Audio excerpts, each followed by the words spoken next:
Praise the lord ಪ್ರಿಯರೇ, ದೇವರ ಅತಿ ಪರಿಶುದ್ಧವಾದ ನಾಮಕ್ಕೆ ಸ್ತೋತ್ರವನ್ನು ಮಾಡುತ್ತೇನೆ.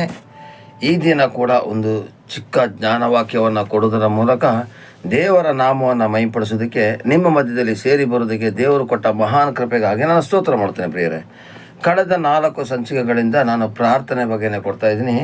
ಇವತ್ತು ಕೂಡ ಪ್ರಾರ್ಥನೆ ಬಗ್ಗೆ ಒಂದೊಂದಾಗಿ ವಿವರಿಸಿಕೊಂಡು ಹೋದಾಗ ಅದನ್ನು ಎಲ್ಲ ಸಂಚಿಕೆಗಳನ್ನು ಜೊತೆ ಸೇರಿಸಿ ನೀವು ನೋಡೋದಾದರೆ ಪ್ರಾರ್ಥನೆಯ ಬಗ್ಗೆ ಎಷ್ಟು ಮಾಹಿತಿಗಳಿದೆ ಅಂತ ಹೇಳೋದು ತಿಳಿಬೋದು. ಪ್ರಿಯರೇ, ಇವತ್ತಿನ ಒಂದು ಪ್ರಾರ್ಥನೆ ಎಂದರೆ ಮತ್ತಾಯ 6ನೇ ಅಧ್ಯಾಯದಲ್ಲಿ ತೋರಿಸಿದಾಗೆ, ಮತ್ತಾಯ 6ನೇ ಅಧ್ಯಾಯ 5ನೇ ವಾಕ್ಯದಲ್ಲಿ ತೋರಿಸಿದೆ, ನೀವು ಪ್ರಾರ್ಥನೆ ಮಾಡುವಾಗ ಕಪಟಿಗಳ ಹಾಗೆ ಮಾಡಬೇಡಿರಿ. ಜನರು ನೋಡಬೇಕೆಂದು ನಿಮ್ಮ ಸಭಾಮಂದಿರಗಳಲ್ಲಿ ಬೀದಿ ಚೌಕಗಳಲ್ಲಿ ನಿಂತುಕೊಂಡು ಪ್ರಾರ್ಥನೆ ಮಾಡೋದಕ್ಕೆ ಇಷ್ಟಪಡ್ತಾರೆ. ಅವರು ತಮಗೆ ಬರತಕ್ಕ ಪ್ರತಿಫಲವನ್ನು ಹೊಂದಿದ್ದಾಯಿತೆಂದು ನಿಮಗೆ ಸತ್ಯವಾಗಿ ಹೇಳುತ್ತೇನೆ. ನೋಡಿದ್ರೆ ಪ್ರಿಯರೇ, ಯಾವ ಥರ ಇದೆ ಅಂಥೇಳಿ ಇವತ್ತು ಈ ಒಂದು ವಚನದ ಆಧಾರ ಪ್ರಕಾರ ನಡೀತಾ ಇದೆಯಾ ಇಲ್ವಾ ಅಂತ ನೀವೇ ತೀರ್ಮಾನಿಸಿ. ಇವತ್ತು ಏನಾಗ್ತಾ ಇದೆ ಅಂತಂದರೆ, ಸಭೆಯಲ್ಲಿ ಆರಾಧನಾ ಅಭಿಷೇಕಕ್ಕಿಂತಲೂ ಮ್ಯೂಸಿಕ್ ಅಭಿಷೇಕಗಳು ಜಾಸ್ತಿ ಆಗ್ತಾ ಇದೆ.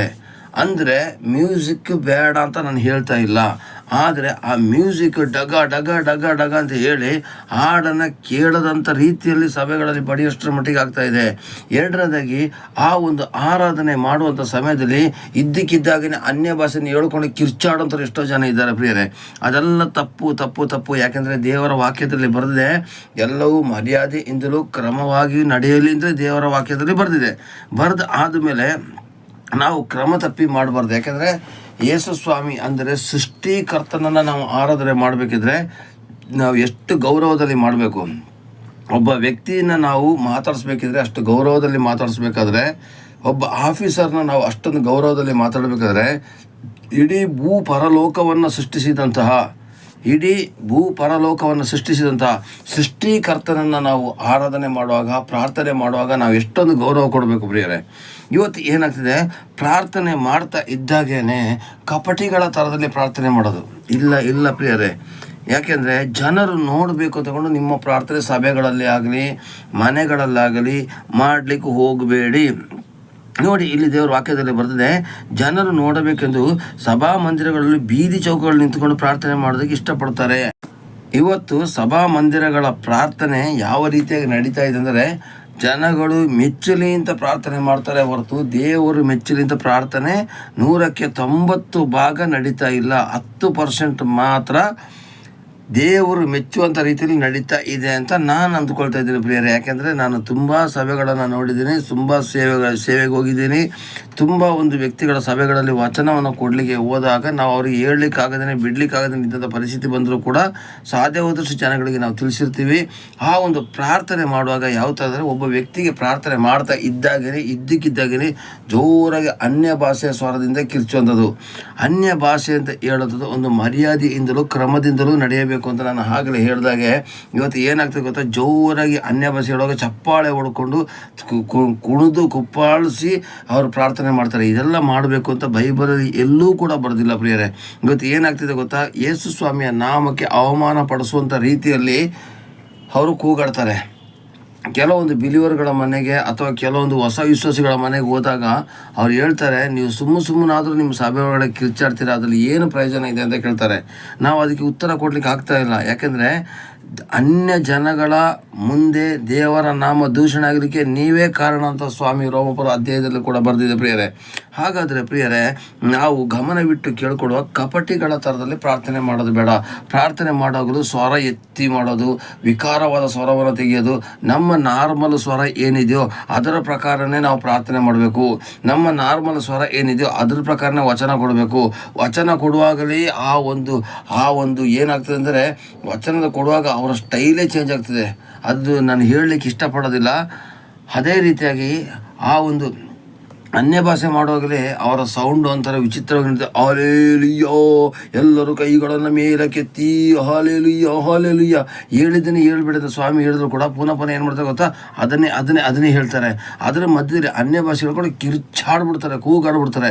ಇಲ್ಲ ಪ್ರಿಯರೇ, ಯಾವುದೇ ಕೆಲಸವನ್ನು ಮಾಡಬೇಕಿದ್ರು ಪ್ರಾರ್ಥನೆ ಗೌರವ ಉಳ್ಳದಾಗಿರಲಿ ಮತ್ತು ಹೊರಗಿನಿಂದ ಬಂದ ಜನಗಳಿಗೆ ಭಕ್ತಿ ಹುಟ್ಟಿಸೋದಾಗಿರಬೇಕು. ಅದು ಬಿಟ್ಬಿಟ್ಟು ನಾವೇ ಚಪ್ಪಾಳೆ ಹೊಡ್ಕೊಂಡು ಕಿರ್ಚಾಡ್ಕೊಂಡು ಕೆಳಗಡೆ ಬಿದ್ದು ಒದ್ದಾಡ್ತಿದ್ರೆ ಅದೆಲ್ಲ ವಿಚಿತ್ರ ಅಂತ ಅನ್ಸ್ಕೊಂಡು ಇದು ನಾಟಕ ಅಂತ ಬಂದಿರತಕ್ಕಂಥ ಹೊಸ ವಿಶ್ವಾಸಿಗಳಿಗೆ ಗೊತ್ತಾಗುತ್ತೆ. ಅವರು ಇನ್ನು ಮುಂದಕ್ಕೆ ಬರೋದಿಲ್ಲ. ಆ ಆತ್ಮ ಹಾಳಾಗಿರೋಕ್ಕೆ ಆ ಸಭೆಯ ಸಭಾಪಾಲಕನೇ ಕಾರಣ ಆಗಿರ್ತಾನೆ. ಯಾಕೆಂದರೆ ಇಂಥ ಒಂದು ಆಟಗಳಿಗೆ ಲೈಸೆನ್ಸ್ ಕೊಡ್ತಾರೆ. ಬಿದ್ದು ಒದ್ದಾಡಲಿಕ್ಕೆ, ಕಿರ್ಚಾಡ್ಲಿಕ್ಕೆ, ಕೂಗಾಡ್ಲಿಕ್ಕೆ, ಹೋರಿ ಬಾಬಾ ಪಾಪ ಪಾಪ ಕಿಕ್ಕಿ ಕೂಕು ಅಂತ ಕಿರ್ಚಾಡ್ತಾರೆ. ಅದೆಲ್ಲ ಏನು ಗೊತ್ತಾ ಪ್ರಿಯರೇ, ಅದಕ್ಕೊಂದು ಅರ್ಥನೇ ಇಲ್ಲ ಪ್ರಿಯರೇ. ಯಾಕೆಂದರೆ ಇವತ್ತು ಆ ಅನ್ಯ ಭಾಷೆ ಇದೆಯಾ ಅಥವಾ ಇಲ್ವಾ ಅಂತ ಹೇಳೋದ್ರ ಬಗ್ಗೆ ತುಂಬ ಗೊಂದಲ ಇದೆ. ಇವತ್ತು ಬೈಬಲ್ ವಚನಗಳು ಒಂದೇ ಆಗಿದ್ರು ಕೂಡ ಇದನ್ನು ಬೋಧಿಸಲಿಕ್ಕೆ ಹಲವಾರು ಡಿನಾಮಿನೇಷನ್ಗಳು ಹುಟ್ಟಿಕೊಂಡಿರ್ತಕ್ಕಂಥ ಒಂದು ಕಾರಣಕ್ಕೋಸ್ಕರ ಇವತ್ತು ಒಬ್ಬೊಬ್ಬರು ಒಂದೊಂದು ಥರ ಬೋಧಿಸ್ತಾರೆ ಪ್ರಿಯರೇ. ಅನ್ಯ ಭಾಷೆಯ ಪ್ರಾರ್ಥನೆ ಬೇಕಾಗಿಲ್ಲ, ಅನ್ಯ ಭಾಷೆಯೇ ಇಲ್ಲ ಅಂತ ಹೇಳ್ತಾರೆ. ಕೆಲವೊಂದು ಜನ ಹೇಳ್ತಾರೆ ಅನ್ಯ ಭಾಷೆ ಇದೆ, ಈ ಅನ್ಯ ಭಾಷೆಗೆ ನಾವು ಗೌರವ ಕೊಡಬೇಕು, ಅನ್ಯ ಭಾಷೆ ಮಾಡೋದು ದೇವರ ಸಂಗಡ ಮಾತನಾಡಿದ ಹಾಗೆ ಅಂತ ದೇವರ ವಾಕ್ಯದಲ್ಲಿ ಸ್ಪಷ್ಟವಾಗಿ ಬರೆದಿದೆ ಅಂತ ಹೇಳೋದನ್ನು ತೋರಿಸ್ಕೊಡ್ತಾರೆ ಪ್ರಿಯರೇ. ಆದರೆ ನಾನು ಹೇಳ್ತಾ ಇದ್ದೀನಿ, ನಾನು ಅನ್ಯ ಭಾಷೆ ಇದೆ ಅಂತಲೂ ವಾದ ಮಾಡೋಕ್ಕೋದಿಲ್ಲ, ಇಲ್ಲ ಅಂತಲೂ ವಾದ ಮಾಡೋಕ್ಕೋದಿಲ್ಲ. ಯಾಕೆಂದರೆ ಬೈಬಲಲ್ಲಿ ಸ್ಪಷ್ಟವಾಗಿ ಅನ್ಯ ಭಾಷೆಯ ಬಗ್ಗೆ ತೋರಿಸಿರ್ಬೇಕಾದ್ರೆ ನಾವು ಇಲ್ಲ ಅಂತಲೂ ಹೇಳಲಿಕ್ಕೆ ಹೋಗಬಾರ್ದು, ಇದೆ ಅಂತಲೂ ನಾವು ವಾದ ಮಾಡಲಿಕ್ಕೆ ಹೋಗೋದು ಬೇಡ. ನಿಮಗೆ ಅನ್ಯ ಭಾಷೆಯ ವರ ಬಂದಿಲ್ವಾ, ಸುಮ್ಮನಿದ್ದು ಬಿಡಿ, ಇನ್ನೊಬ್ಬರನ್ನ ಹೀಯಾಳಿಸೋದು ಬೇಡ. ಆದರೆ ಅನ್ಯ ಭಾಷೆ ಹೇಳುವಾಗ ಮಾತ್ರ ಗೌರವಪೂರಿತವಾಗಿ ಹೇಳಿ. ಏಕೆಂದರೆ ಈಗ ಒಂದು ತಮಿಳು ಭಾಷೆ ಆಗಿರಲಿ, ಕನ್ನಡ ಭಾಷೆ ಆಗಿರಲಿ, ತೆಲುಗು ಭಾಷೆ ಆಗಿರಲಿ, ಮಲಯಾಳ ಭಾಷೆ ಆಗಿರಲಿ, ಈ ಭಾಷೆಗಳಿಗೆ ಒಂದು ಗೌರವ ಇದೆ ಪ್ರಿಯರೇ. ಅವ್ರು ಏನು ಮಾಡ್ತಾರೆ, ಆ ಭಾಷೆಯನ್ನು ಎತ್ತಿ ಕಟ್ತಾರೆ. ಈಗ ಕರ್ನಾಟಕದಲ್ಲಿ ನಾವಿದ್ದೀವಿ, ಕನ್ನಡಕ್ಕೆ ನಾವು ಎಷ್ಟೊಂದು ಗೌರವ ಕೊಡ್ತೀವಿ. ಬೇರೆ ಭಾಷೆಗಳ ಹಾಡುಗಳನ್ನು ಏನಾದರೂ ಬಸ್ಸಲ್ಲೋ ಅಥವಾ ಮಾಲ್ಗಳಲ್ಲಿ ಹಾಕಿದಾಗ ಹೋಗಿ ಪ್ರತಿಭಟನೆ ಮಾಡ್ತಾರೆ. ನಮ್ಮ ರಾಜ್ಯ ಕರ್ನಾಟಕದಲ್ಲಿ ಕನ್ನಡವೇ ಬೇಕು ಅಂತ ನಾವು ಹೇಳ್ತೀವಲ್ವಾ, ಅದೇ ಥರದಲ್ಲಿ ಪ್ರಿಯರೇ ಆ ಒಂದು ನಮ್ಮ ಭಾಷೆಗಳಿಗೆ ಒಂದು ಗೌರವ ಕೊಟ್ಟಿರ್ಬೇಕಾದ್ರೆ ದೇವರ ಒಂದು ಭಾಷೆ ಅಂತ ಹೇಳಿದ ಮೇಲೆ ಅದಕ್ಕೆ ಗೌರವ ಬೇಡವಾ? ಅದು ಬಿಟ್ಬಿಟ್ಟು ಕೂ ಕಾ ಕಿರಿ ಕಕ್ಕರ ಕೂ ಚೈ ಇದನ್ನು ನಾಯಿ ಓಡಿಸ್ದಂಗೆ ಓಡಿಸೋದು, ಹಂದಿ ಓಡಿಸ್ದಂಗೆ ಓಡಿಸೋದು, ದನ ಓಡಿಸ್ದಂಗೆ ಓಡಿಸೋದು ಎಲ್ಲ ಮಾಡೋಕ್ಕೆ ಹೋಗಬೇಡಿ. ಯಾಕೆಂದರೆ ಇದು ಕ್ರಮ ಅಲ್ಲ. ಪ್ರಾರ್ಥನೆ ಮಾಡುವಾಗ ನಿಮಗೊಬ್ಬರಿಗೆ ಅನ್ಯ ಭಾಷೆ ಬರ್ತದೆ, ಹೆಂಗೆಂಗೋ ಕಿರ್ಚಾಡೋದಕ್ಕೆ ಹೋಗಾಡೋದು, ಅದು ಅನ್ಯ ಭಾಷೆ ಅಲ್ಲ, ಅದು ಸೈತಾನನಿಂದ ಬಂದಿರತಕ್ಕಂಥದ್ದು. ಗ್ಯಾರಂಟಿ ಪ್ರಿಯರೇ. ಇವತ್ತು ನಾವು ಅನ್ಯ ಭಾಷೆ ಇದೆ ಅಥವಾ ಇಲ್ಲ ಅಂತ ನಾನು ಯಾಕೆ ಕೇಳೋಕೆ ಹೋಗೋದಿಲ್ಲ ಅಂದರೆ, ಬೈ ಚಾನ್ಸ್ ಅದು ಪವಿತ್ರಾತ್ಮನ ಪ್ರೇರಣೆ ಆಗಿದ್ದರೆ ನಾವು ಆ ಪಾಪಗೊಳಗಾಗ್ತೀವಿ. ಆದರೆ ಸುಮ್ಮನೆ ಹುಚ್ಚು ಬಂದಂಗೆ ಕಿರ್ಚಾಡೋದು ನೋಡಿ, ಇದು ಪವಿತ್ರಾತ್ಮನ ಪ್ರೇರಣೆ ಅಲ್ಲ. ನಾನು ಆಗಲೇ ಹೇಳಿದಾಗ ಒಂದೊಂದು ಭಾಷೆಗೆ ಒಂದೊಂದು ಗೌರವ ಇದೆ ಪ್ರಿಯರೇ ಅಲ್ವಾ. ಹಾಗೆಯೇ ದೇವರ ಭಾಷೆನೂ ಕೂಡ ಸೌಮ್ಯವಾಗಿಯೂ ಸುಂದರವಾಗಿಯೂ ಮುದ್ದಾಗಿಯೂ ಇದೆ. ಪ್ರೈಸ್ ಲಾರ್ಡ್, ದೇವರ ನಾಮಕ್ಕೆ ಸ್ತೋತ್ರವಾಗಲಿ. ಇವತ್ತು ಏನು ಮಾಡ್ತಾ ಇದ್ದಾರೆ, ಸಭೆಗಳಲ್ಲಿ ಅನ್ಯ ಭಾಷೆಗಳ ಮೂಲಕ ಜನಗಳ ದಿಕ್ಕು ತಪ್ಪಿಸ್ತಾ ಇದ್ದಾರೆ. ಎರಡನೇಗೆ ಇನ್ನೊಂದು ಕಥೆ ಹೇಳ್ತೀನಿ ಕೇಳಿ. ಇನ್ನೊಂದು ಏನು ಗೊತ್ತಾ, ಸಭಾಪಾಲಕರು ಪ್ರಾರ್ಥನೆ ಮಾಡಬೇಕಾದ್ರೆ ಆ ವ್ಯಕ್ತಿ ಬೀಳುವಲ್ಲಿವರೆಗೂ ಬಿಡೋದಿಲ್ಲ, ಹಿಡ್ಕೊಂಡು ತಳ್ಳೋದು ಅದು ಮಾಡ್ಲಿಕ್ಕೆ ಹೋಗ್ಬಾರ್ದು. ನೀವು ಕೈ ಇಟ್ಟ ತಕ್ಷಣ ಅವರು ಬೀಳ್ತಾರೆ, ಅದು ಅಭಿಷೇಕ ನಿಜ ಇದೆ. ಯಾಕಂದರೆ ಇದು ನನ್ನ ಕೈಯಲ್ಲೂ ಕೂಡ ಆಗಿದೆ. ನಾವು ಪ್ರಾರ್ಥನೆ ಮಾಡಲಿಕ್ಕೆ ಕೈ ಇಟ್ಟ ತಕ್ಷಣ ಅವರು ಬಿದ್ದೋಗ್ಬಿಡ್ತಾರೆ, ಪ್ರಾರ್ಥನೆ ಮಾಡಲಿಕ್ಕೆ ಕೈ ಇಟ್ಟ ತಕ್ಷಣ ದೆವ್ವ ಬಿಟ್ಟು ಹೋಗ್ತದೆ, ರೋಗಿಗಳು ಗುಣ ಆಗ್ತಾರೆ. ಇಂಥ ಇನ್ಸಿಡೆಂಟ್ಗಳು ಎಷ್ಟೋ ನಮ್ಮ ಕೈಯಲ್ಲೂ ಕೂಡ ನಡೆದಿದೆ. ಆದರೆ ಬಲವಂತವಾಗಿ ಅವ್ರನ್ನ ತಳ್ಳಿ ಬೀಳಿಸೋದಾಗಲಿ, ಕಿರ್ಚಾಡಿಸೋದಾಗಲಿ, ಕೂಗಾಡಿಸೋದಾಗಲಿ ಇದೆಲ್ಲ ಮಾಡಲಿಕ್ಕೆ ಹೋಗಬಾರ್ದು. ಯಾಕೆಂದರೆ ಇದು ದೇವರ ನಾಮಕ್ಕೆ ಅವಮಾನ ಪಡಿಸಿದಾಗೆ, ದೇವರ ಒಂದು ನಾಮಕ್ಕೆ ದೂಷಣೆ ತಂದ ಹಾಗೆ. ಅನ್ಯ ಜನಗಳು ಬಂದಾಗ ಹೇಳ್ತಾರೆ, ಅಯ್ಯೋ ನನಗೆ ಏನು ಆಗಿರಲಿಲ್ಲ, ಆ ಪಾಸ್ಟರ್ ನನ್ನ ತಲೆನ ಹಿಡಿದು ತಳ್ಳಿಬಿಟ್ರು, ನನ್ನ ಕುತ್ತಿಗೆನೇ ಒಂಥರ ನೋವಾಗೋಯಿತು. ಈ ಥರ ಮಾತುಗಳನ್ನ ಕೇಳಲಿಕ್ಕೆ ಅವಕಾಶ ಮಾಡಿ ಕೊಡಬೇಡಿ ಪ್ರಿಯರೇ. ಎರಡನೇದಾಗಿ ನಾನು ಹೇಳ್ತಾ ಇರೋದು ಏನಂತ ಪ್ರಿಯರೇ, ಪ್ರಾರ್ಥನೆ ಮಾಡಿದಾಗ ದೆವ್ವಗಳು ಬಿಟ್ಟು ಹೋಗ್ತದೆ ಮತ್ತು ರೋಗಿಗಳು ವಾಸಿ ಆಗ್ತಾರೆ. ಇಂಥ ಘಟನೆಗಳು ಎಷ್ಟೋ ನಡೆದಿದೆ ಅಂತ ನಾನು ಆಗಲೇ ಹೇಳಿದಲ್ವಾ. ಈ ಒಂದು ಪ್ರಾರ್ಥನೆ ಮಾಡಿದಾಗ ಪವಿತ್ರಾತ್ಮ ಬರ್ರಿ ತಗೊಂಡು ಉಫ್ ಅಂತ ಬಾಯಲ್ಲಿ ಊದಿ ಬಿಡೋದು ಅದೆಲ್ಲ ಬೇಕಾಗಿಲ್ಲ ಪ್ರಿಯ. ಬೈಬಲಲ್ಲಿ ಎಲ್ಲೂ ಇಲ್ಲ. ಯೇಸು ಸ್ವಾಮಿಗಿಂತಲೂ ದೊಡ್ಡವರಾಗಲಿಕ್ಕೆ ನಾವು ಪ್ರಯತ್ನ ಪಡೋಕ್ಕೆ ಹೋಗಬಾರ್ದು.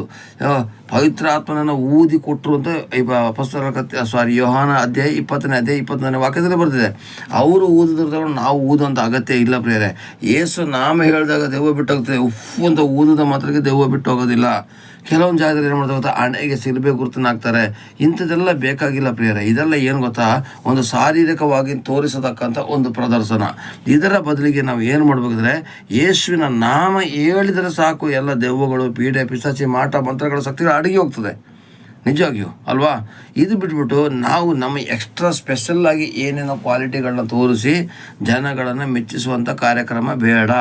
ಸಭೆಯಲ್ಲಿ ನಾವು ಹೇಳ್ತಾ ಇರೋದೇನೆಂದರೆ 1000 ಜನ ಬಂದು ಅದರಲ್ಲಿ 900 ಜನ ನರಕಕ್ಕೆ ಹೋಗೋದಕ್ಕಿಂತ ಆ 100 ಜನ ಬಂದು ಆ 100 ಜನ ರಕ್ಷಣೆ ಹೊಂದ್ಕೊಳ್ಳಿ.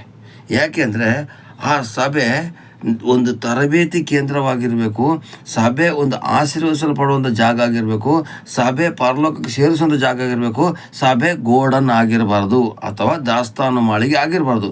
ಇವತ್ತು ಏನಾಗ್ತದೆ ಗೊತ್ತಾ, ಸಭೆನ ದಾಸ್ತಾನು ಮಾಳಿಗೆ ಮಾಡ್ತಿದ್ದಾರೆ. ಆ ಸಭೆಯಿಂದ ಸಿಕ್ಕಿದ ಆತ್ಮಗಳನ್ನ ಕತ್ಕೊಂಡ್ಬಂದ್ಬಿಡೋದು, ಈ ಸಭೆಯಿಂದ ಸಿಕ್ಕಿದ ಆತ್ಮಗಳನ್ನ ಕತ್ಕೊಂಡ್ಬಂದ್ಬಿಡೋದು, ಅಲ್ಲಿಂದ ಇದು ನಮ್ಮ ತಗೊಂಡು ಇಗ್ಗೋದು, ಇದೆಲ್ಲ ಮಾಡ್ಲಿಕ್ಕೆ ಹೋಗಬಾರ್ದು. ಈ ಥರ ಮಾಡಿದಾಗ ಅವರ ಪ್ರಾರ್ಥನೆ ಪರಲೋಕಕ್ಕೆ ಹೋಗೋದಿಲ್ಲ. ಕಪಟತನದ ಪ್ರಾರ್ಥನೆಗೆ ದೇವರು ಮೆಚ್ಚೋದಿಲ್ಲ. ಹಾಗಾದರೆ ಪ್ರಿಯರೇ, ನಮಗೆ ಬೈಬಲ್ ವಾಕ್ಯದಲ್ಲಿ ಯಾವ ಥರ ತೋರಿಸಿದೆಯೋ ಅದರ ಪ್ರಕಾರನೇ ನಾವು ಪ್ರಾರ್ಥನೆ ಮಾಡಿ ದೇವರ ನಾಮವನ್ನು ಮಹಿಮೆಪಡಿಸೋಣ. ಪ್ರಿಯರೇ, ಸಭೆಯಲ್ಲಿ ಪ್ರಾರ್ಥನೆ, ಆರಾಧನೆ, ವಾಕ್ಯದ ಭಾಗ, ಕಾಣಿಕೆ ಭಾಗ, ಕರ್ತನ ಮೇಜಿನ ಭಾಗ, ಊಟದ ಭಾಗ ಏನೇ ಇದ್ದರೂ ಕೂಡ ಆ ಒಂದು ನಮ್ಮ ನಾಮ ಮಹಿಮೆ ಆಗಬಾರ್ದು. ಅಂದರೆ ಸಭಾಪಾಲಕರ ನಾಮ ಆಗಲಿ, ಸೇವಕರ ನಾಮ ಆಗಲಿ ಮಹಿಮೆಪಡಿಸಬಾರ್ದು. ಅದರ ಬದಲಿಗೆ ನಮ್ಮನ್ನು ದೇವರು ಉಪಯೋಗಿಸ್ತಿದ್ದಾರಲ್ಲ ಅಂತ ನಾವು ಸ್ತೋತ್ರ ಮಾಡಬೇಕಷ್ಟೇ ಅಲ್ವಾ. ಅದು ಬಿಟ್ಟರೆ ನಮ್ಮ ನಾಮವನ್ನು ಎಲ್ಲೋ ಮಹಿಮೆಪಡಿಸಿಕೊಂಡು ನಾವು ದೇವರ ರಾಜ್ಯದಿಂದ ನಾವು ದೂರ ಹೋಗ್ಬಿಡ್ತೀವಿ. ಇಲ್ಲ ಪ್ರಿಯರೇ, ಇವತ್ತಿನಿಂದ ಒಂದೇ ಒಂದು ತೀರ್ಮಾನ ಮಾಡಿ, ಎಲ್ಲ ಮಹಿಮೆ ನಿನಗೋಸ್ಕರ. ಇವತ್ತು ಎಲ್ಲ ಪಾಸ್ಟ್ಗಳು ಆ ಮಾತನ್ನು ಹೇಳ್ತಾರೆ, ಎಲ್ಲ ಮಹಿಮೆ ನಿನಗೋಸ್ಕರ ಸ್ವಾಮಿದಲ್ಲಿ. ಆದರೆ ಇವ್ರ ಹೆಸರನ್ನ ಎಲ್ಲೋ ಒಂದು ಕಡೆ ತಗೊಳ್ಳಿಕ್ಕೆ ಪ್ರಯತ್ನ ಪಡ್ತಾ ಇರ್ತಾರೆ. ಪ್ರಿಯರೇ, ಇದು ನಮ್ಮ ತಲಾಂತಿನಿಂದಾಗಲಿ, ನಮ್ಮ ಎಜುಕೇಷನ್ನಿಂದಾಗಲಿ, ನಮ್ಮ ಜ್ಞಾನದಿಂದಾಗಲಿ, ನಮ್ಮ ವರಗಳಿಂದಾಗಲಿ ಸಭೆ ನಡೆಯದೆ ಆ ಸಭೆ ಫಲಗಳಲ್ಲಿ ನಡೆಯಲಿ. ಹಾಗಾದರೆ ಪ್ರಿಯರೇ, ನಾವು ಯಾವ ಥರ ಸಭೆ ನಡೆಸಬೇಕು ಅಂತೇಳಿ ಪವಿತ್ರಾತ್ಮನನ್ನು ಕೇಳಿಕೊಂಡು ಯೇಸುವಿನ ನಾಮದಲ್ಲಿ ನಾವು ತಂದೆ ದೇವರನ್ನು ಆರಾಧಿಸುವ, ಸ್ತುತಿಸುವ, ಮಹಿಮೆಪಡಿಸುವ, ಕಪಟತನದಿಂದ ಎಲ್ಲೂ ಕೂಡ ಹೆಸರು ತೆಗೆದುಕೊಳ್ಳಿಕ್ಕೆ ಪ್ರಯತ್ನ ಪಡ್ದೇನೆ ಪಾಸ್ಟರ್ ಸ್ವರವನ್ನು ಕೇಳೋದಕ್ಕಿಂತ ಪವಿತ್ರಾತ್ಮನ ಸ್ವರವನ್ನು ಕೇಳಿ ಪಾಸ್ಟರ್ ಏನು ಮಾಡಬೇಕು, ಆ ಒಂದು ಸ್ವರ ಕೊಡಬೇಕು. ಪ್ರಿಯರೇ, ಪಾಸ್ಟರ್ ಸ್ವಂತ ಇದರಿಂದ ಸ್ವರ ಕೊಡದೇ ಪವಿತ್ರಾತ್ಮನ ಸ್ವರ ಕೇಳಿ ಕೊಡುವಂಥ ಆಗಲಿ ಅಂತ ನಾವು ಪ್ರಾರ್ಥನೆ ಮಾಡೋ. ಪ್ರಿಯರೇ, ಪ್ರತಿಯೊಂದು ಸಭೆಗಳು, ಆ ಸಭೆಗಳು, ಈ ಸಭೆಗಳಿಂದ ನಾವು ಲೆಕ್ಕಾಚಾರ ಹಾಕೋದು ಬೇಡ. ನಮ್ಮ ಸಭೆಗೋಸ್ಕರ ನಾವು ಪ್ರಾರ್ಥನೆ ಮಾಡಿ ಕೊನೆಗೆ ಎಲ್ಲ ಸಭೆಗಳಿಗೋಸ್ಕರ ದಿನನಿತ್ಯ ಪ್ರಾರ್ಥನೆ ಮಾಡಿ. ಯಾಕೆಂದರೆ ಸತ್ಯದಲ್ಲೂ ಆತ್ಮದಲ್ಲೂ ಆರಾಧನೆ ಮಾಡೋಂಥ ಕಾಲ ಬರುತ್ತದೆ ಅಂತ ಹೇಳಿದಾರಲ್ಲ ಯೇಸು ಸ್ವಾಮಿ, ಅದು ಈಗಲೇ ಬಂದಿದೆ ಅಂತ ಹೇಳಿದಾರಲ್ಲ. ಆ ಸತ್ಯದಲ್ಲೂ ಆತ್ಮದಲ್ಲೂ ನಡೆಯುವಂಥ ಆರಾಧನೆ ಮಾತ್ರ ನಡೆಯಲಿ ಅಂತ ನಾವೆಲ್ಲರೂ ಸೇರಿ ಪ್ರಾರ್ಥನೆ ಮಾಡಿಕೊಳ್ಳುವ. ದೇವರು ನಿಮ್ಮನ್ನು ಆಶೀರ್ವದಿಸಲಿ, ಕೃಪೆಯಿಂದ ನಡೆಸಲಿ. ಆಮೇನ್. ಎಲ್ಲರಿಗೂ ಪ್ರೈಸ್ ಲಾರ್ಡ್. ದೇವರು ನಿಮ್ಮನ್ನು ಆಶೀರ್ವದಿಸಿ ಕಾಪಾಡಲಿ. ಉತ್ತಮವಾದಂಥ ಸತ್ಯವಾದಂಥ ಪ್ರಾರ್ಥನೆ ಹೊರಬರಲಿ. ಆಮೇನ್. ಪ್ರೈಸ್ ಲಾರ್ಡ್ ಪ್ರಿಯರೇ.